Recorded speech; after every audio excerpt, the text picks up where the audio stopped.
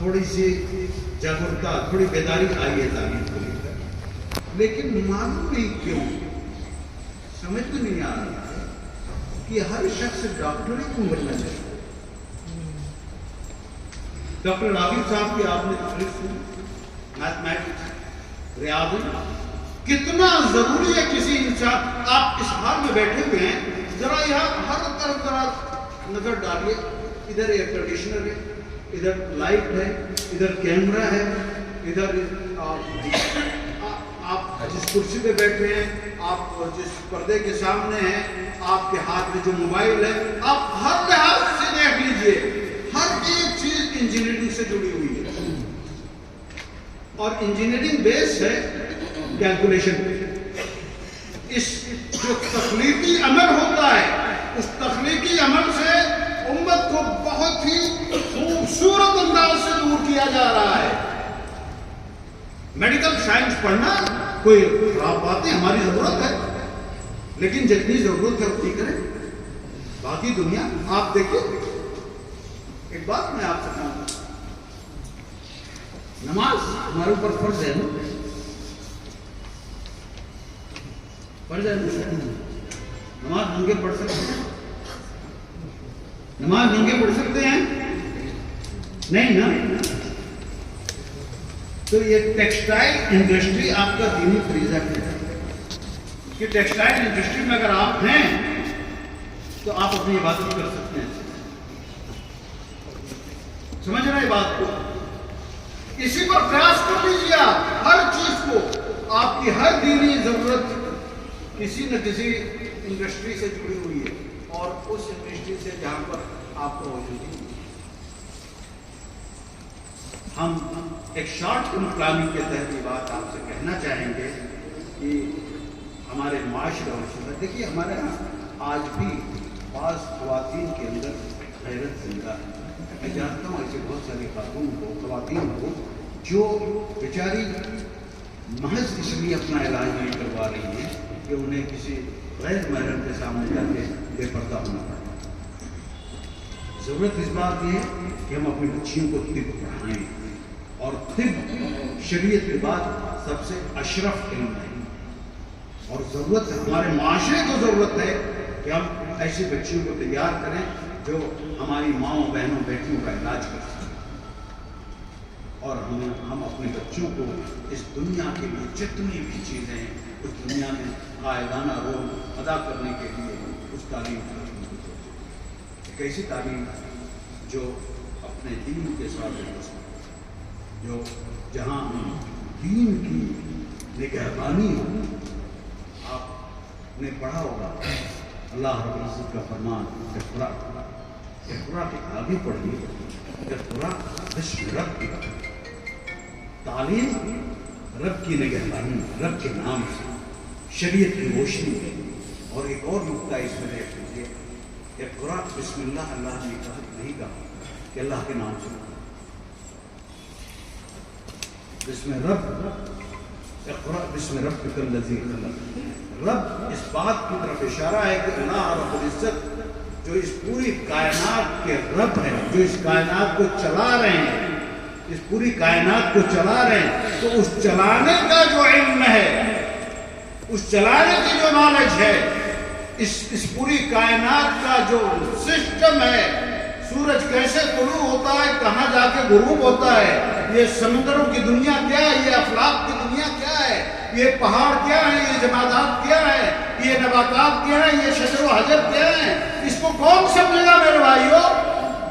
افلا ينظرون الى الابل كيف خلقت والى السماء كيف رفعت والى الجبال كيف نصبت والى الارض كيف سطحت۔ یہ خالی جمعہ کے دن سننے کے لیے ہے؟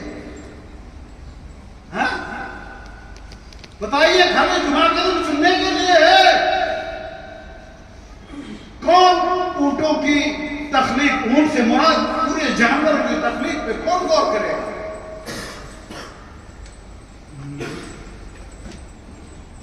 پتا چلا کہ کوئی عیسائی سائنٹسٹ اٹھتا ہے اور اونٹ پر اس آیت سے متاثر ہو کر اونٹ پر تحقیق کرتا ہے، اور دنیا کو بتاتا ہے کہ اللہ رب العزت نے اونٹ کو دوہری ڈبل پلک دی ہوئی ہے. جب صحرا میں اونٹ چلتا ہے اور ریت کا طوفان شروع ہوتا ہے تو ایک ٹرانسپیرنٹ پلک ہوتی ہے، وہ گرا لیتا ہے تاکہ ریت کے ذرات نہ جائیں. یہ تفریق کیا میرے رب کو پہچاننے کے لیے کوئی وما قدر اللہ حق قدرہ، اللہ کو جیسے جاننا چاہیے تھا ہم مسلمان نہیں جان پائے. اللہ کو جیسے اللہ کی ذرا خالق کی پہچان مخلوق سے ہوتی ہے. آپ ذرا مخلوق کا دراسہ کیجیے نا، ان شجر و حجر کی ذرا تحقیق کیجیے، ذرا زمین کے اندر گھسیے، دیکھیے کیا کیا چیزیں اللہ نے پیدا کی. یہ ساری چیزیں میرے بھائیوں اس بات کا تقاضا کرتی ہیں کہ آپ کا تعلیمی سسٹم ایسا ہو جہاں دین کے ساتھ دنیا مکمل یوں شانہ بشانہ ہو. یہ دنیا یہ دین یوں آپ کو گراف لگائے ہوئے، آپ بھٹکنے نہ پاؤ، آپ گمراہ نہ ہونے پاؤ، آپ عقل ہی عقل سوار نہ ہو جائے. ابھی ہمارے ایک فاضل مقرر بہت اچھی باتیں کر رہے تھے، ساتھ ہی انہوں نے ایک صاحب کا نام لیا. میں آپ کو بتا دوں، علم پر جب تک دین کی پہرے داری نہیں رہتی تو آدمی گمراہ ہو جاتا ہے. بڑی اچھی بات کہنے والا شخص اللہ کے رسول صلی اللہ علیہ وسلم کی احادیث کا منکر ہو. سمجھ رہے جامع مہیا جدید علوم کی طرف آپ کو دعوت دیتا ہے اس یقین کے ساتھ کہ ہم آپ کو دین کا ایک سرے منہ ایک بال کے برابر بھی انحراف نہیں پائیں گے. جامع مہیا اس تحریک کا نام ہے جہاں آپ دنیا کے سارے علوم پر غور کیجئے، سارے علوم پر ریسرچ کیجئے، دین کو مکمل طور پر اپنے ساتھ رکھتے ہیں. ہم کسی پرویز کو نہیں جانتے اور ہم کسی فلاں کو نہیں جانتے، اور ہم ہر اس شخص کی عزت کرتے ہیں جو علم کے ساتھ دین کو لیے ہوئے کھڑا ہو. اسی میں ہماری دنیا بھی زندہ ہے، اسی میں ہماری آخرت بھی زندہ ہے، اور یہی اس دعا کا نتیجہ ہے ربنا آتنا فی الدنیا حسنۃ وفی الآخرۃ حسنۃ وقنا عذاب النار.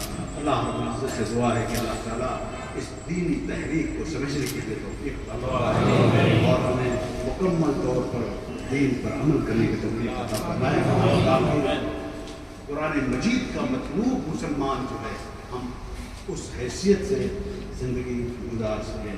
دعا و دعوانا الحمدللہ رب العالمین. السلام علیکم ورحمۃ اللہ وبرکاتہ.